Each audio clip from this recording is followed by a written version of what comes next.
बिस्मिल्लाहिर्रहमानिर्रहीम। अस्सलाम वालेकुम नाजरीन, मैं हूं एडवोकेट इजाज़ अहमद नवाब। आपको वेलकम करता हूं अपने यूट्यूब चैनल पर।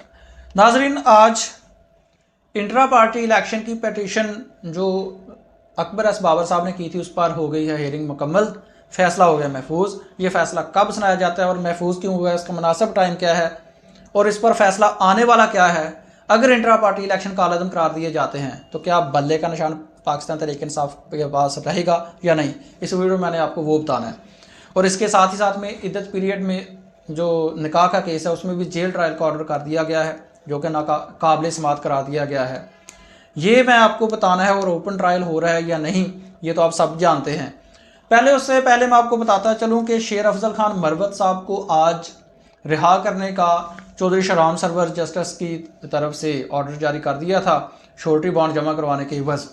तो अभी तक तो वो रिहा नहीं हुए जब कि ये वीडियो मैं रिकॉर्ड कर रहा हूँ। अब इसके बाद क्या होता है वो कमेंट्स में आप ज़रूर बताइएगा। लेकिन चौधरी परवेज़ इलाही साहब का ऑर्डर हमने एक देखा था जिसको बाहिफाजत पुलिस की कस्टडी में घर पहुंचाने तक का ऑर्डर था, उस पर अमल नहीं हुआ था और चौधरी परवेज़ इलाही आज तक भी पुलिस की हिरासत में है। इमरान खान साहब को 25 मई के मुकदमे में आज बरी कर दिया गया है।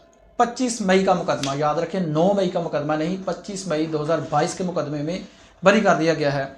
और उनकी लीगल टीम कहती है कि इंशाल्लाह ऐसे ही हर मुकदमात में इमरान खान को बरी करवाएंगे और जब भी मेरिट पर फैसला हुआ हवाओं का रुख बदलेगा तो ये सारे केसेस में इमरान खान बरी हो जाएगा, चाहे वो 42 साल के बाद ही कोई सुप्रीम कोर्ट फिर इस तरह से लाइव नशरियात करके हियरिंग करे, वो बात की बात है। अब आ जाते हैं इलेक्शन कमीशन ऑफ पाकिस्तान का इंट्रा पार्टी इलेक्शन पर हियरिंग। इंट्रा पार्टी इलेक्शन पर जब हियरिंग हुई तो उस वक्त 3 पॉइंट्स उठते हैं जी इलेक्शन कालअदम कराने के लिए। क्या आपने प्रोसेस कंप्लीट किया? तो उसमें सबसे पहला सवाल था कि ये जो लोग हैं जिन्होंने एप्लीकेशंस फाइल की हैं बमा अकबर एस बाबर साहब, तो ये तो पार्टी के मेंबर्स ही नहीं हैं। जब ये पार्टी के मेंबर हैं ही नहीं है तो ये ना तो चैलेंज कर सकते हैं, ना ही इलेक्शन लड़ सकते थे और ना ही वोट कास्ट कर सकते थे। नंबर 1 तो ये नाकाबिल समात इनकी पटिशंस हैं। नंबर 2 सवाल ये था कि क्या आपने प्रोसेस कंप्लीट किया? कागजात नामजदगी सवाल पूछा गया बैरिस्टर साहब को, वकील साहब को, कि आप बताएं कागजात नामजदगी आपने छपवाए थे, प्रिंट करवाए थे, जारी किए थे? तो उन्होंने कहा जी, अली जफर साहब ने जवाब दिया कि हाँ जी 5-6 कलर का बड़ा खूबसूरत हमारा पेपर था ये जो कागजात नामजदगी, लेकिन ये जो एप्लीकांट्स हैं इन्होंने तो किसी ने जमा ही नहीं करवाए, लिहाजा ये तो इनको लोकल स्टैंड ही हासिल नहीं है। तो ये भी पॉइंट चला गया। उसके बाद सवाल आ गया कि आपने तो पोल ही नहीं करवाया, आपने तो पोलिंग करवाई नहीं। तो उसका तो बड़ा सिंपल सा क्वेश्चन जवाब है कि भाई जब है ही एक तरफा, जब है ही बिला मुकाबला इलेक्शन, जब जिस जिस सीट पर कागजात नामजदगी आए हैं उसके मुकाबले में कोई कागजात नामजदगी आए ही नहीं, तो फिर मुकाबला किसे करवाया जाए, तो फिर पोलिंग किस तरह से करवाई जाए? तो जब भी बिला मुकाबला इलेक्शन होता है उसमें पोलिंग नहीं होती, बिला मुकाबला ही वो बंदा जीत जाता है।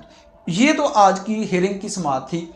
लेकिन इसके साथ ही साथ बड़े ज़बरदस्त दलाए थे बैरिस्टर अली जफर साहब के, कि उन्होंने कहा कि जी ये देखें, जब इंट्रा पार्टी इलेक्शन करवाए जाते हैं तो जगह का तयन उस पार्टी ने करना होता है और आइन ने ये पॉलिटिकल पार्टी पर छोड़ दिया कि आपने इंट्रा पार्टी इलेक्शन कब करवाने और कैसे करवाने हैं। आइन इस बारे में कुछ नहीं कहता। बहरहाल फैसला महफूज हो गया। ये फैसला, इसका सही वक्त क्या है? इलेक्शन शेड्यूल जारी हो चुका, कागजात नामजदगी जमा करवाने की डेट हुई चाहती है और ये बिल्कुल मुनासिब वक्त है इस वक्त ये फैसला सुनाने का। जो तासर पाया जाता है आम आवाम में, ये तासर जा रहा है कि जी हमारा पाकिस्तान तहरीक इंसाफ का अगर ये इंट्रा पार्टी इलेक्शन कालअदम करार दिए जाते हैं तो जो सिंबल है बल्ला वो वापस हो जाएगा, वो छिन जाएगा पाकिस्तान तहरीक इंसाफ से। तो मैं आपको कानूनी पॉइंट इस पर बता देता हूं कि अगर इंट्रा पार्टी इलेक्शन कालअदम हो जाते हैं तो बल्ला छिन नहीं जाएगा, बल्कि इलेक्शन कमीशन ये ऑर्डर करेगा कि भाई आपने intra party election commission of Pakistan का हुक्म मानते हुए, उसकी तामील करते हुए इंट्रा पार्टी इलेक्शन आपने करवा दी है, लेकिन आपने फलां प्रोसीजर अडॉप्ट नहीं किया था, तो आप ये प्रोसीजर अडॉप्ट करते हुए दोबारा से इंट्रा पार्टी इलेक्शन करवा लें। ये ऑर्डर आ सकता है। ये नहीं आ सकता कि अच्छा आपने इंट्रा पार्टी इलेक्शन तो करवाए लेकिन आपकी ये गलती है लिहाजा बल्ले का निशान छीन लेते हैं हम, ऐसा नहीं हो सकता। कानूनी पॉइंट एनालिसिस तज्जिया एक्सपीरियंस तो यही है। अब इसके अगेंस्ट कोई फैसला आ जाता है तो वो जब फैसला आएगा तो उसकी वजूहात भी आपके सामने ज़रूर रखेंगे और उनको भी हम डिटेल में डिस्कस करेंगे इंशाल्लाह।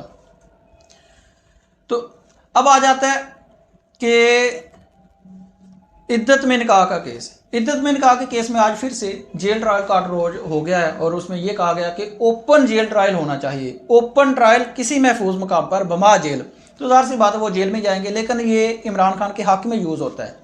देखें सुबह 9 से शाम 6-7 बज जाते हैं, हेयरिंग्स होती रहती है इमरान खान की, और इससे इमरान खान का ये फ़ायदा है, याद रखें वो इमरान खान है, वो हालात को अपने मुताबिक डालना जानता है, वो हालात से फ़ायदा उठाना जानता है, वो बयानियाँ बनाकर चलाना जानता है। इमरान खान का कोई सानी नहीं है, वो हकीकी प्लेयर है। अब अगर केस के बगैर वकला इमरान खान से मुलाकात करते हैं तो ना उनके पास मोबाइल होता है, ना पेंसिल, ना कापी, कुछ भी नहीं होता।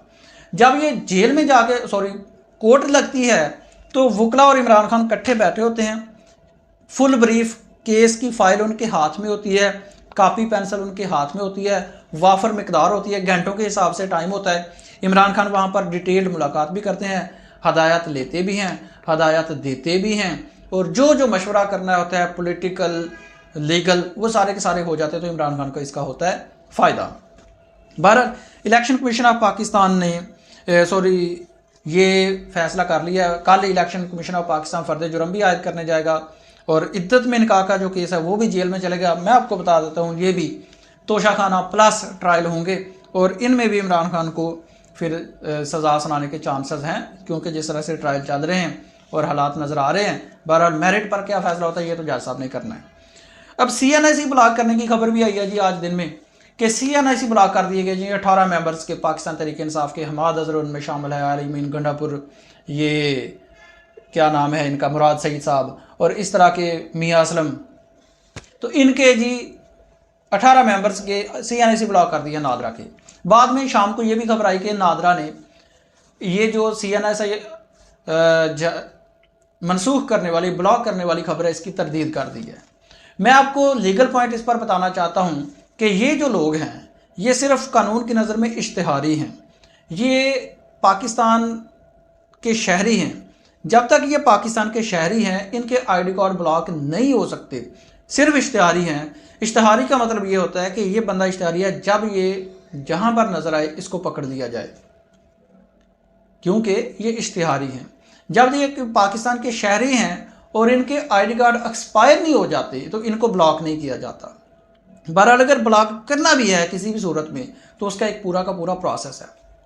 वजारत दाखिला की तरफ से तजवीज़ आनी है, उस पर नोटिस होने हैं, मुतासरा शख्स को केस चलना है, सुनना है, उसके बाद जाके ये CNIC ब्लॉक होने हैं। ऐसे CNIC ब्लॉक नहीं हो सकते। और ये खबर चलाने की, ये CNIC ब्लॉक करने की खबर चलाने की ज़रूरत क्यों पेश आई, मकसद क्या था? मकसद ये था अफवाह फैलाने का, ये फलां बंदे जो है इलेक्शन नहीं कंटेस्ट करते। वो तो ज़ाहिर सी बात है जब CNIC ब्लॉक होगा तो ये बंदे इलेक्शन कंटेस्ट नहीं कर सकेंगे। लेकिन जो CNIC है वो प्रोसेस अडॉप्ट